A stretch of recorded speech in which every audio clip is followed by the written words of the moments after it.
어떤 죽음은 떠나는 것으로 끝나지 않습니다. 김숙희 씨가 남편 민수 씨를 잃은 것은 불과 2달 전이었습니다. 그런데 남편이 남기고 간 상속금 5억 원은 그녀가 생각했던 것과는 전혀 다른 방식으로 세상에 나타났습니다. 그것은 위로가 아니었습니다.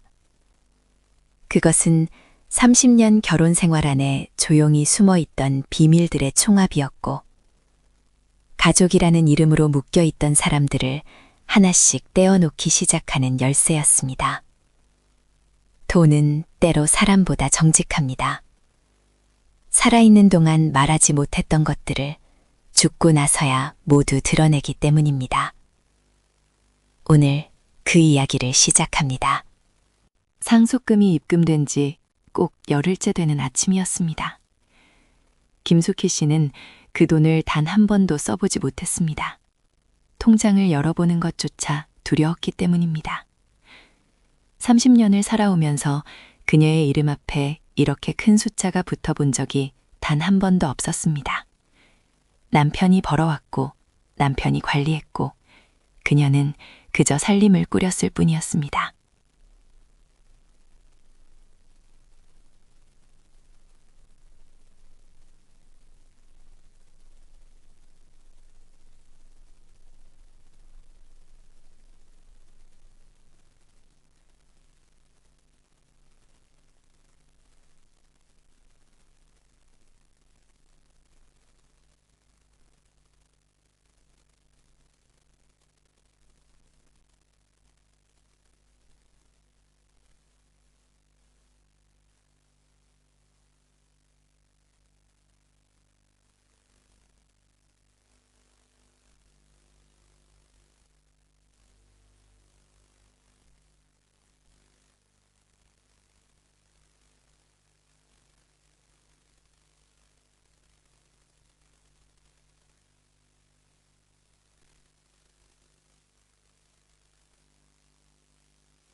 혜은은 자리에 앉자마자 오래 참았던 말을 꺼내기 시작했습니다.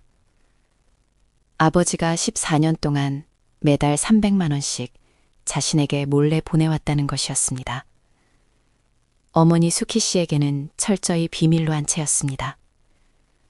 전세 보증금도 생활비도 혜은이 홀로 서울에서 버텨온 그 긴 세월도 모두 아버지의 손에서 나온 것이었습니다. 수키 씨는 그 자리에서 굳어버렸습니다. 입술이 움직였지만 말이 나오지 않았습니다. 그녀가 알고 있던 남편 민수 씨는 철저한 살림꾼이었습니다. 매달 생활비를 정확하게 건네고 통장 하나하나를 꼼꼼하게 관리하던 사람이었습니다. 그런데 그 틈새에 14년이라는 시간이 그리고 수억 원이라는 돈이 조용히 흘러가고 있었다는 것을 그녀는 전혀 몰랐습니다. 혜은은 눈물을 훔치며 말을 이었습니다. 자신이 원하는 것은 돈이 아니라고 했습니다. 그런데 어머니가 아버지의 상속금을 받는다는 소식을 들었을 때 가슴 한쪽이 무너지는 느낌이었다고 했습니다.